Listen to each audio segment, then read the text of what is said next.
താമസിക്കുന്നതിനുള്ള ഒരു സൗകര്യവും കൃത്യമായിട്ട് ഒരുക്കിയിട്ടില്ല. ഒരു ഹാളിൽ, വളരെ വിശാലമായ ഒരു ഹാളിൽ ഈ പറയുന്ന 250 ആളുകളെ ഒപ്പം അവിടെ നിർത്തിയിരിക്കുകയാണ്.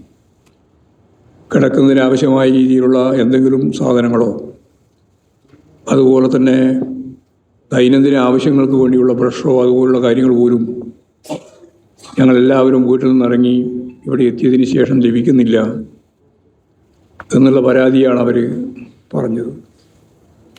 അത് കഴിഞ്ഞ പ്രാവശ്യവും ക്യാമ്പിൽ തങ്ങിയ ആളുകളുണ്ട്. അവർ പറഞ്ഞത് കഴിഞ്ഞ പ്രാവശ്യം എല്ലാ സൗകര്യങ്ങളുണ്ടായിരുന്നു, ഇപ്പോൾ അതൊന്നും കിട്ടാനില്ല എന്നാണ്. ഇത് ഏതെങ്കിലും ഒരു ക്യാമ്പിൻ്റെ അനുഭവമല്ല. കേരളത്തിൽ അങ്ങോളം ഇങ്ങോളം ഈ ഒരു സൗകര്യവും ഇല്ലാതെ ക്യാമ്പുകളിൽ പാർപ്പിച്ചിരിക്കുകയാണ്. കേരളത്തിൻ്റെ ഭൂതകാല ചരിത്രത്തിൽ 15 ലക്ഷത്തോളം ആളുകളെ ക്യാമ്പിൽ പാർപ്പിച്ച അനുഭവ പാരമ്പര്യമുള്ളവരാണ് കേരളീയർ. ഇപ്പോഴേതാണ്ട് 13,000 മാത്രമേ വന്നിട്ടുള്ളൂ. അപ്പോഴുള്ളൊരു സ്ഥിതിയാണ് ഞാൻ ഈ പറഞ്ഞത്. ഗൗരവപൂർവം ഈ ദുരിതബാധിതർക്ക് ആവശ്യമായ ഭക്ഷണവും വെള്ളവും താമസിക്കാനുള്ള സൗകര്യവും ഉറപ്പാക്കുന്നതിന് വേണ്ടിയുള്ള ഫലപ്രദമായ ഇടപെടൽ നടത്തണം എന്ന് ഗവൺമെൻറ്റിനോടും അതിനാവശ്യമായ സഹായം ചെയ്തു കൊടുക്കണം എന്ന് പാർട്ടി സഖാക്കളോടും സന്നദ്ധ പ്രവർത്തകരോടും ഞാൻ ഈ സന്ദർഭത്തിൽ അഭ്യർത്ഥിക്കുകയാണ്. അപകട ഭീഷണിയുള്ള മേഖലയിൽ നിന്ന് എല്ലാവരെയും സുരക്ഷിത കേന്ദ്രങ്ങളിലേക്ക് മാറ്റി പാർപ്പിക്കാൻ ആവശ്യമായ നിലപാടും സ്വീകരിക്കണം. ഇപ്പോൾ CPIM-ൻ്റെ സജീവ പ്രവർത്തകരാകെ എല്ലാ മേഖലയിലും സജീവമായി രംഗത്തുണ്ട്. ഗവൺമെൻറ്റിൻ്റെ കൂടി സഹായത്തോടു കൂടി ഈ ദുരിതത്തിൽ നിന്ന് അവരെ കരകയറ്റുന്നതിന് വേണ്ടിയുള്ള ഫലപ്രദമായ ഇടപെടൽ കക്ഷി രാഷ്ട്രീയത്തിന് അതീതമായും ഗവൺമെൻറ്റിൻ്റെ പൂർണ്ണമായ നിയന്ത്രണത്തിലും അത് ആഗ്രഹിക്കുന്ന ഗൗരവത്തോടെ സംഘടിപ്പിക്കണമെന്ന് തന്നെയാണ് ഞാൻ ഈ സന്ദർഭത്തിൽ ചൂണ്ടിക്കാണിക്കുന്നത്. സംസ്ഥാന സർക്കാർ പുലർത്തിയ കുറ്റകരമായ നിസ്സംഗത വലിയ തോതിൽ ഇപ്പോഴും ചർച്ച ചെയ്യപ്പെടുന്നുണ്ട്. പ്രളയസമാനമായ സാഹചര്യം ഉണ്ടായിട്ടും ആ പ്രദേശത്ത് നേരിട്ടെത്തി പ്രവർത്തനം ഏകോപിപ്പിക്കുന്ന കേന്ദ്രത്തിൽ പോലും എത്താൻ അതിനുപോലും സാധിക്കാത്ത സ്ഥിതിയാണ് മുഖ്യമന്ത്രിക്ക് ഉണ്ടായിട്ടുള്ളത്. 1-2 ഫോൺ കോളിൽ അവസാനിപ്പിക്കുന്ന ഉത്തരവാദിത്തമല്ല ഇത്തരമൊരു ഘട്ടത്തിൽ കേരളത്തിൻ്റെ മുഖ്യമന്ത്രിക്ക് ഉള്ളത്.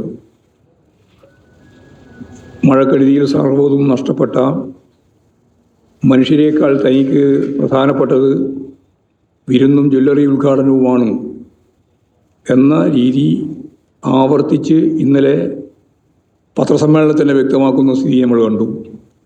ദുരന്ത ഭൂമിയിൽ സകലവും നഷ്ടപ്പെട്ട മനുഷ്യരെ പരിഹസിക്കുന്നതിന് തുല്യമായ നിലപാടാണ് അദ്ദേഹം ഇന്നലെ സ്വീകരിച്ചത്. ആശുപത്രിയിൽ കിടക്കുന്ന ഭാര്യാപിതാവിനെ കാണാൻ മുഖ്യമന്ത്രി ഈ സമയത്ത് ഹെലികോപ്റ്ററിൽ പറക്കുകയായിരുന്നു എന്നാണ് മാതൃഭൂമി റിപ്പോർട്ട് ചെയ്തത്. ഞാൻ മാതൃഭൂമി റിപ്പോർട്ട് ചെയ്തത് എന്ന് പറഞ്ഞത് ബോധപൂർവമാണ്. ദേശാഭിമാനിയോ കൈരളിയോ അല്ല റിപ്പോർട്ട് ചെയ്തത് ആദ്യം. കാരണം ദേശാഭിമാനിയോടും കൈരളിയോടുമാണ് പത്രസമ്മേളനത്തിൽ തട്ടിക്കയറിയത്. നിങ്ങളെല്ലാം ഇത് പൊളിക്കാൻ നടക്കുന്നവരാണ്, പത്രസമ്മേളനം തകർക്കാനാണ് എന്ന് പറഞ്ഞുകൊണ്ട് വലിയ ഇടപെടൽ നടത്തിയത് അവരോടാണ്. പക്ഷേ അവരല്ല ആദ്യം ഈ വാർത്ത നൽകിയത് എന്ന കാര്യം ഞാൻ ഓർമ്മിപ്പിക്കാൻ വേണ്ടിയിട്ടാണ് ഇത്രയും പറഞ്ഞത്.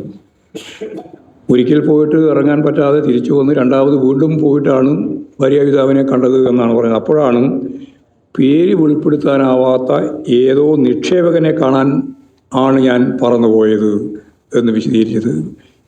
ഒരു കളവെങ്കിലും പറയാതെ ഒരു സമാധാനം കിട്ടാത്ത ഒരു മുഖ്യമന്ത്രിയാണ് കേരളത്തിലുള്ളത്. ഏതായി ഇത്ര വലിയ VIP നിക്ഷേപകൻ? പേര് പറഞ്ഞാൽ നിക്ഷേപിക്കാനുള്ള സാധ്യത കുറഞ്ഞു പോകുമെന്നുള്ളതുകൊണ്ട് പറയുന്നില്ല എന്നാണ് പറയുന്നത്. വേറൊരു കളവ്. ഇങ്ങനെ ഓരോരോ കളവ് പറഞ്ഞ് യഥാർത്ഥത്തിൽ ശരിയായ വസ്തുതയിൽ നിന്ന് മറച്ച് പിടിക്കാൻ വേണ്ടിയിട്ടുള്ള ശ്രമമാണ് നടത്തിക്കൊണ്ടിരിക്കുന്നത്. മഴക്കെടുതിയുടെ ഭാഗമായിട്ട് ഒരു കുട്ടി ഇജി ജോൺ പറയുന്നത് നമ്മൾ കേട്ടു. വളരെ വികാരപരമായ ഒരു പ്രകടനമായിരുന്നു ആ കുട്ടിയുടെ ഭാഗമായിട്ടുണ്ടായത്. വിഴിഞ്ഞത്ത് വെള്ളം മറിഞ്ഞ് പുല്ലുവിള സ്വദേശിയായ ജോണിനെ കാണാതായിട്ട് 5 ദിവസമായി. 5 ദിവസത്തിന് ശേഷം ഇപ്പോഴും പൂർണ്ണമായ അർത്ഥത്തിലുള്ള തിരച്ചിൽ. ആ കുടുംബം ഇതിനെതിരായിട്ട് ശക്തിയായിട്ട് പ്രതികരിച്ച് മുമ്പോട്ട് വന്നിരിക്കുകയാണ്. തിരച്ചിൽ ശരിയാവുന്നില്ല എന്ന് പറയുന്നത്. മുഖ്യമന്ത്രിയുടെ ഹെലികോപ്റ്ററിൽ ഭാര്യാപിതാവിനെ കാണാൻ പോയ കാര്യം ആ കുട്ടി പറയുകയാണ്. അത് ഒരാളുടെ ജീവന് വലിയ പ്രാധാന്യം നൽകിക്കൊണ്ട് മുഖ്യമന്ത്രി ഹെലികോപ്റ്ററിൽ പോകുന്നു. എന്നാൽ തൻ്റെ അച്ഛൻ്റെ കാണാതായി പോയ എൻ്റെ അച്ഛനെ തിരിച്ചു കൊണ്ടുവരുന്നതിന് വേണ്ടിയുള്ള തിരച്ചിൽ നടത്താൻ വിസമ്മതിക്കുന്ന നിലയാണ് സ്വീകരിക്കുന്നത് എന്ന് ആ കുട്ടി പറയുകയാണ്. എന്നിട്ട് ചോദിക്കുകയാണ്, അപകടം മുഖ്യമന്ത്രിയുടെ വീട്ടിലായിരുന്നെങ്കിലോ എന്ന് പറഞ്ഞാൽ ഒരു മകളുടെ ചോദ്യം ഈ സർക്കാരിന് നേരെയുള്ള കണ്ണീര് കൊണ്ടുള്ള ഒരു കുറ്റപത്രമാണ് എന്ന് നമ്മൾ കാണുന്നു. അതാണ് ജിജി ജോൺ എന്ന നേരത്തെ പറഞ്ഞ ജോണിൻ്റെ മകള് ചോദിച്ച കാര്യം. അപ്പോൾ പുറത്തു പറയാനാവാത്ത എന്ത് ഡീലടിസ്ഥാനപ്പെടുത്തിയിട്ടാണ് ഈ മുഖ്യമന്ത്രി ഹെലികോപ്റ്ററുമായിട്ട് പോയി ഡീലുണ്ടാക്കിയത് എന്ന കാര്യം ഇപ്പോഴും പറയുന്നില്ല. അദ്ദേഹത്തിൻ്റെ ടൂർ പരിപാടിയിൽ ഇങ്ങനെയൊന്നും ഉണ്ടായിരുന്നില്ല എന്ന് മാധ്യമങ്ങൾ തന്നെ പുറത്ത് വാർത്തയായിട്ട് കൊണ്ടുവരികയും ചെയ്തിട്ടുണ്ട്. ഔദ്യോഗിക വാഹനങ്ങളുടെ റൂട്ട് പരിശോധിച്ചാലും അത്തരത്തിലുള്ള ഒരു VIP-യെയും ഒരു നിക്ഷേപകനെയും പരാമർശിക്കുന്നൊന്നും തന്നെ അതിലുമില്ല. നേരത്തെ ആര്യാടൻ മുഹമ്മദിൻ്റെ ബന്ധുവിനെ കാണാൻ എന്ന് പറഞ്ഞാണ് അദാനിയെയും BJP നേതാക്കളെയും കാണാൻ വേണ്ടി ശ്രമിച്ചിട്ടുള്ള, അതിൽ ചാർട്ടേഡ് വിമാനം തന്നെയാണ് പോയിട്ടുള്ളത് എന്ന് വ്യക്തമാക്കപ്പെട്ടിട്ടുണ്ട്. അന്ന് ചാർട്ടേഡ് വിമാനമായിരുന്നെങ്കിൽ ഇന്ന് ഹെലികോപ്റ്ററാണെന്നുള്ള വ്യത്യാസം മാത്രമേ ഉള്ളൂ. കഴിഞ്ഞ സർക്കാരിൻ്റെ കാലത്ത് ഹെലികോപ്റ്റർ വാടകയ്ക്കെടുത്തപ്പോൾ ഇല്ലാ കഥകൾ ഇറക്കിയവരാണ് ഇപ്പോൾ പുതിയ വാദങ്ങളുമായി രംഗത്ത് ഇറങ്ങിയിട്ടുള്ളത്. കഴിഞ്ഞ സർക്കാരിൻ്റെ കാലത്ത് ജനങ്ങളുടെ ദുരിതങ്ങൾക്ക് പരിഹാരം കാണാനാണ് ഹെലികോപ്റ്റർ ഉപയോഗിച്ചത്. അല്ലാതെ ഏതെങ്കിലും സ്വകാര്യ ആവശ്യത്തിന് വേണ്ടി അന്ന് ഹെലികോപ്റ്റർ ഉപയോഗിച്ചിരുന്നേയില്ല. ഇന്ന് സ്വകാര്യ ആവശ്യത്തിന് വേണ്ടിയിട്ടാണ് ഇത് ഉപയോഗിച്ചിട്ടുള്ളത് എന്നുള്ളത് വളരെ ഗൗരവമുള്ള പ്രശ്നമാണ്.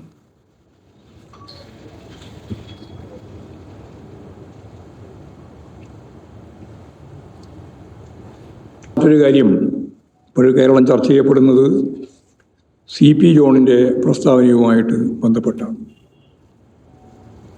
കേരളത്തിലെ സ്ത്രീകളെ അപമാനിച്ച ഗതാഗത വകുപ്പ് മന്ത്രി CP ജോൺ ജനങ്ങളോട് മാപ്പ് പറയണം എന്നിപ്പോഴും കേരളം ഒറ്റക്കെട്ടായിട്ട് പറഞ്ഞുകൊണ്ടിരിക്കുകയാണ്. ശാക്തീകരിക്കപ്പെട്ട വലിയൊരു ജനവിഭാഗമാണ് കേരളത്തിലെ സ്ത്രീകൾ. കേരളത്തിൽ പകുതിയോളം തദ്ദേശ സ്ഥാപനങ്ങൾ കൈകാര്യം ചെയ്യുന്നത്, ഭരിക്കുന്നത് സ്ത്രീകളാണ്. വിദ്യാഭ്യാസത്തിലൂടെയും നവോത്ഥാന മുന്നേറ്റങ്ങളുടെയും കുടുംബശ്രീ പോലെയുള്ള കൂട്ടായ്മകളുടെയും മുന്നേറിയ മലയാളികൾ, പ്രത്യേകിച്ച് സ്ത്രീ സമൂഹമാകെ വളരെയേറെ ശ്രദ്ധിക്കപ്പെട്ട ഒരു ജനവിഭാഗമായി കേരളത്തിൽ മാറിയിട്ടുണ്ട്. കേരളത്തിലെ ഈ ജനവിഭാഗത്തെയാണ്, ഈ സ്ത്രീകളെയാണ് ഗതാഗത വകുപ്പ് മന്ത്രി അപമാനിച്ചിരിക്കുന്നത്. ഇങ്ങനെ ശാക്തീകരിച്ച മലയാളി സ്ത്രീകളുടെ ആത്മാഭിമാനത്തെ ചോദ്യം ചെയ്യുന്ന ഒരാളെയും കേരളത്തിൽ പൊതുസമൂഹവും സ്ത്രീകൾ പ്രത്യേകിച്ചും അനുവദിക്കില്ല എന്ന ഉറച്ച ധാരണയാണ് എനിക്കുള്ളത്. മന്ത്രിയുടെ പുരുഷ മേധാവിത്വ ചിന്തയിൽ നിന്നാണ് സ്ത്രീകൾക്ക് എന്തോ ഔദാര്യം നൽകുന്നു എന്ന നിലയിലുള്ള ഈ പരാമർശങ്ങൾ വരുന്നത്. സ്ത്രീകൾക്ക് സൗജന്യ യാത്ര എന്നത് UDF തിരഞ്ഞെടുപ്പ് വാഗ്ദാനമായിരുന്നു എന്നെല്ലാവർക്കും അറിയാം. അധികാരത്തിലെത്തിയപ്പോൾ അത് ഓർഡിനറിയിലേക്ക് മാത്രമായി ചുരുക്കി. അതൊരു വഞ്ചനയായിരുന്നു. ആദ്യം തീർത്ഥാടനത്തിന് പോകുന്ന ആളുകൾക്കെല്ലാം ഇനി പരമസുഖമായി എന്ന് പറഞ്ഞാൽ ഒരു അമ്പലത്തിൽ മറ്റൊരു അമ്പലത്തിലേക്ക് പോകാൻ, തീർത്ഥാടനത്തിന് വളരെ ദൂരത്തേക്ക് പോകാനുള്ള സൗകര്യമായി എന്നാണ് അന്ന് പറഞ്ഞത്. അതാണ് ഓർഡിനറി ബസ്സിലേക്ക് മാത്രമായി ചുരുക്കിയത്. പാവപ്പെട്ടയാളായി സ്ത്രീകൾ അഭിനയിച്ച് കാട്ടുകയാണ് എന്ന് മന്ത്രി അധിക്ഷേപിക്കുകയാണ്. മാത്രമല്ല, ഇവർക്ക് എന്തോ ഔദാര്യം നൽകുന്ന എന്ന നിലയിൽ ഈ യാത്രയെ ഗതാഗത വകുപ്പ് മന്ത്രി അവതരിപ്പിക്കുകയാണ്. ജനങ്ങളുടെ നികുതി പണം കൊണ്ടാണ് ഈ യാത്രയുടെ പണം കണ്ടെത്തുന്നത് എന്ന കാര്യം മന്ത്രി മറക്കാൻ പാടില്ല. ഏതെങ്കിലും സ്ത്രീ അപേക്ഷിച്ചിട്ടാണോ ഈ സൗജന്യം നൽകുന്നത്? സ്വാഭാവികമായ ഒരു ചോദ്യമാണ്. വോട്ട് കിട്ടാൻ വേണ്ടി UDF നൽകിയ വാഗ്ദാനമല്ലേ? എന്നിട്ടും എന്തിനാണ് ഈ പദ്ധതി ഉപയോഗപ്പെടുത്തുന്നവർക്കെതിരായി സർക്കാർ അവരെ അവമാനിക്കുന്ന രീതിയിൽ പരാമർശങ്ങൾ നടത്തുന്നത്? ഇടതുപക്ഷ ജനാധിപത്യ മുന്നണി സർക്കാർ നടപ്പിലാക്കിയ വീട്ടമ്മമാരുടെ ഏറ്റവും പ്രധാനപ്പെട്ട ഒരു പരിപാടിയായിരുന്നു 1000 ഉറുപ്പിക സ്ത്രീ സുരക്ഷയ്ക്ക് വേണ്ടി നൽകുന്ന പദ്ധതി. ആ പദ്ധതി പൂർണ്ണമായിട്ട് അവസാനിപ്പിച്ചിരിക്കുകയാണ്. ആ പദ്ധതിയിലൂടെ അവർക്ക് ലഭിച്ചുകൊണ്ടിരുന്ന ആനുകൂല്യം യഥാർത്ഥത്തിൽ 31.39 ലക്ഷം ആളുകൾക്ക് ലഭിക്കുമായിരുന്നു. 16 ലക്ഷം ആളുകൾക്ക് ലഭിച്ചു കഴിഞ്ഞതാണ്. അതിൻ്റെ ഭാഗമായിട്ടുള്ള ബാധ്യത ഗവൺമെൻറ്, ഇടതുപക്ഷ മുന്നണി ഗവൺമെൻറ് ഏറ്റെടുത്ത ഘട്ടത്തിൽ സ്ത്രീകൾക്ക് സൗജന്യ യാത്ര KSRTCയിൽ എന്ന് പറഞ്ഞുകൊണ്ട് ഞാൻ നേരത്തെ പറഞ്ഞതുപോലെ വ്യാമോഹം ഉണ്ടാക്കി വോട്ട് പിടിക്കാൻ വേണ്ടിയുള്ള ശ്രമമാണ് നടത്തിയത്. അതിൻ്റെ ആദ്യത്തെ അട്ടിമറിയായിരുന്നു ഓർഡിനറി ബസ്സിലേക്ക് മാത്രമായി ചുരുക്കി. ഇപ്പോഴും ഓർഡിനറി ബസ്സിലേക്ക് കയറുന്ന സ്ത്രീകളെ അപമാനിക്കുന്ന രീതിയിൽ വകുപ്പ് കൈകാര്യം ചെയ്യുന്ന മന്ത്രി തന്നെ പരസ്യപ്പെടുത്തുന്ന നിലയാണ് ഉണ്ടായിട്ടുള്ളത്. ഇതിനെതിരായിട്ട് കേരളത്തിൽ അതിശക്തിയായ ജനാധിപത്യ ശക്തികളുടെ, അത് ഞാൻ സ്ത്രീകളെ മാത്രമല്ല ഉദ്ദേശിക്കുന്നത്, സ്ത്രീകൾ ഉൾപ്പെടെയുള്ളവരുടെ ശക്തിയായ പ്രതിഷേധം രൂപപ്പെട്ടു വരും എന്ന് തന്നെയാണ് ഞാൻ പ്രതീക്ഷിക്കുന്നത്. അതേപോലെ തന്നെ സ്വകാര്യ ആശുപത്രികൾക്കും സ്ഥാപനങ്ങൾക്കും വേണ്ടിയാണ് മന്ത്രിയുടെ പരാമർശം. അത് വളരെ രസകരമായ ഒന്നാണ്. ആളുകൾ ആശുപത്രിയുടെ വരാന്തയിൽ അച്ഛനെയും അമ്മയെയും കൊണ്ടുപോയി ചികിത്സിക്കുന്നതിന് വേണ്ടി നിൽക്കുകയാണ് എന്നാണ്. എന്ന് പറഞ്ഞാൽ ഇപ്പോഴും ആശുപത്രിയുടെ വരാന്തയിലാണോ ചികിത്സ നടക്കുന്നത്? എല്ലാം ഒരു തരം അപമാനം സൃഷ്ടിക്കുന്ന നിലയാണ് ഉണ്ടാക്കുന്നത്. അപ്പോൾ അത് സ്വകാര്യ ആശുപത്രികൾക്ക് വേണ്ടി ഉള്ള ഒരു പ്രസ്താവനയായിട്ട് മാത്രമേ അതിനെ കാണാൻ സാധിക്കുള്ളൂ. സ്ത്രീകളുടെ ആത്മാഭിമാനത്തെ ചോദ്യം ചെയ്യുന്ന തരത്തിലുള്ള നിലപാടുകളാണ് യഥാർത്ഥത്തിൽ ഉണ്ടായിക്കൊണ്ടിരിക്കുന്നത്. മേഖലയ്ക്ക് തീരെഴുതി കൊടുക്കുന്ന സന്ദർഭത്തിൽ അതിൻ്റെ വക്താക്കളായിട്ടാണ് മാറിക്കൊണ്ടിരിക്കുന്നത്. വളരെ പ്രധാനപ്പെട്ട മറ്റൊരു കാര്യം, PM ശ്രീ പദ്ധതിയിൽ മാറ്റമില്ല എന്ന മുഖ്യമന്ത്രിയുടെ പരാമർശം എന്താണ് വ്യക്തമാക്കുന്നത്? അത് നേരത്തെ തന്നെ ഉണ്ടാക്കിയ ഡീലിൻ്റെ ഭാഗമാണ് എന്ന് തന്നെയാണ്. രാജ്യസഭയിൽ ലീഗ് MP ചോദ്യത്തിന് കേന്ദ്ര സർക്കാർ നൽകിയ മറുപടിയിൽ കരാറിൽ നിന്നും പിന്മാറാം എന്ന് വ്യക്തമാക്കിയിരുന്നു എന്നത് നമ്മളെല്ലാം വായിച്ചതാണ്, കണ്ടതാണ്. അത് പകൽ വെളിച്ചം പോലെ മുഴുവൻ ആൾക്കും മനസ്സിലാക്കാൻ കഴിഞ്ഞതിന് ശേഷം തെറ്റായ ന്യായങ്ങൾ പറഞ്ഞ് പദ്ധതിയുമായി മുന്നോട്ടേക്ക് പോകാനാണ് മുഖ്യമന്ത്രി ശ്രമിക്കുന്നത്. തിരുവനന്തപുരം കോർപ്പറേഷൻ്റെ ഭാഗമായിട്ട് കൗൺസിലർ സുഗതൻ്റെ അവധി അത് അനുവദിക്കുന്നതുമായിട്ട് ബന്ധപ്പെട്ട സർക്കാർ നൽകിയ നിയമവിരുദ്ധമായ കത്തിൻ്റെ കാര്യത്തിലും ഇത് തന്നെയാണ് കാണുന്നത്. തദ്ദേശ വകുപ്പിലെ ഒരു അണ്ടർ സെക്രട്ടറിയുടെ മേൽ എല്ലാ കുറ്റങ്ങളും ചുമത്തി വിഷയം അവസാനിപ്പിക്കാനാണ് സർക്കാർ ശ്രമിക്കുന്നത്. എന്ന് പറഞ്ഞാൽ വലിയ ഗവൺമെൻറ് വിരുദ്ധ വികാരം ജനങ്ങളിൽ ഉണ്ടായപ്പോൾ ഈ ഗവൺമെൻറ്, VD സതീശൻ ഗവൺമെൻറ്, BJPയുടെ അവർക്കാകെയുള്ള ഒരു കോർപ്പറേഷൻ്റെ ഭരണം നിലനിർത്താൻ വഴിവിട്ട നിലയിൽ പിന്തുണ നൽകുന്നു എന്ന ആക്ഷേപം ഉയർന്നു വന്നപ്പോൾ ഞാൻ ഈ പറഞ്ഞതുപോലെ എല്ലാവരെയും, അതായത് ആഭ്യന്തര വകുപ്പ് മന്ത്രി, തദ്ദേശ സ്വയംഭരണ വകുപ്പ് മന്ത്രി, പിന്നെ മുഖ്യമന്ത്രി, ഇവരെല്ലാം മാറ്റി നിർത്തി ഈ വിഷയത്തിൽ നിന്ന് അവരെയെല്ലാം ഒഴിവാക്കി ഒരാളുടെ പേരിൽ, ഞാൻ നേരത്തെ പറഞ്ഞതുപോലെ ഒരു അണ്ടർ സെക്രട്ടറിയുടെ മേലെ കുറ്റം ചുമത്തി രക്ഷപ്പെടാനാണ് ഇപ്പോൾ ശ്രമിക്കുന്നത്. കത്ത് അയച്ച ആളുകൾക്കെതിരെ പോലും നടപടി ഇല്ല. അത് കത്തയച്ചത് ആഭ്യന്തര വകുപ്പാണ്. നടപടി വന്നത് തദ്ദേശ സ്വയംഭരണ വകുപ്പുമായിട്ട് ബന്ധപ്പെട്ട അണ്ടർ സെക്രട്ടറിക്ക് നേരെയാണ്. അപ്പോൾ സർക്കാർ തലത്തിൽ നിർദ്ദേശം ലഭിക്കാതെ ഉദ്യോഗസ്ഥർക്ക് ഇക്കാര്യങ്ങൾ ചെയ്യാനാവുമെന്ന് ആരും കരുതുന്നില്ല. അപ്പോൾ ഇവർക്കെല്ലാമുള്ള ഉത്തരവാദിത്വം കൃത്യമായിട്ട് മനസ്സിലാക്കുകയാണ്. അപ്പോൾ തിരുവനന്തപുരം നഗരസഭാ ഭരണം BJPക്ക് ഉറപ്പിക്കാനുള്ള നടപടികളാണ് UDF സർക്കാർ സ്വീകരിച്ച് വരുന്നത്. ഇതേപോലെ തന്നെയാണ് ടി മോഹൻദാസിൻ്റെ പരാമർശവുമായിട്ട് ബന്ധപ്പെട്ട കാര്യത്തിലും ഉണ്ടായത്. ആദ്യം കേസെടുക്കാൻ തന്നെ തയ്യാറായില്ല, പിന്നീട് കേസെടുത്തതിന് ശേഷവും ശക്തിയായ പ്രതിഷേധം ഉയർന്നു വന്നതിന് ശേഷമാണ് കേസെടുത്തതെങ്കിലും കേസിൻ്റെ തുടർ നടപടികളൊന്നും തന്നെ ഉണ്ടായിട്ടില്ല. അറസ്റ്റോ മറ്റ് നിലപാടുകളോ ഒന്നും സ്വീകരിക്കാൻ തയ്യാറായിട്ടില്ല. ദേശീയ തലത്തിൽ തന്നെ ചർച്ച ചെയ്യപ്പെട്ട ഈ വിഷയത്തിൽ നടപടികളില്ലാതിരിക്കുന്നു എന്നുള്ളത് സംഘപരിവാറിന് കീഴടങ്ങിയ സമീപനത്തിൻ്റെ ഭാഗം തന്നെയാണ് എന്ന് കാണാൻ നമുക്ക് സാധിക്കും. BJPക്ക് സമീപ തെരഞ്ഞെടുപ്പിൽ എന്ന് പറഞ്ഞാൽ ഡൽഹിയിൽ നടന്ന ജന്തർ മന്ദിറിൽ നടന്ന യുവജന വിദ്യാർത്ഥി സമരത്തിന് ശേഷം 30 കൊല്ലമായി BJP ജയിച്ചു വരുന്ന സീറ്റാണ് ഇപ്പോൾ ഉപതെരഞ്ഞെടുപ്പിൻ്റെ ഭാഗമായിട്ട് BJP തോറ്റത്. എന്ന് പറഞ്ഞാൽ 12 വർഷക്കാലത്തിന് ശേഷം BJPയെ തോൽപ്പിക്കാനാവുമെന്ന ശക്തിയായ സന്ദേശം രാജ്യവ്യാപകമായി ഒരേപോലെ ജനങ്ങളിലേക്ക് എത്തിക്കാൻ കഴിഞ്ഞ ഒരു പരാജയമായിട്ടാണ് 30 കൊല്ലത്തെ BJP വിജയിച്ച മണ്ഡലം തോറ്റു എന്ന കാര്യത്തിൽ മനസ്സിലാക്കുന്നത്.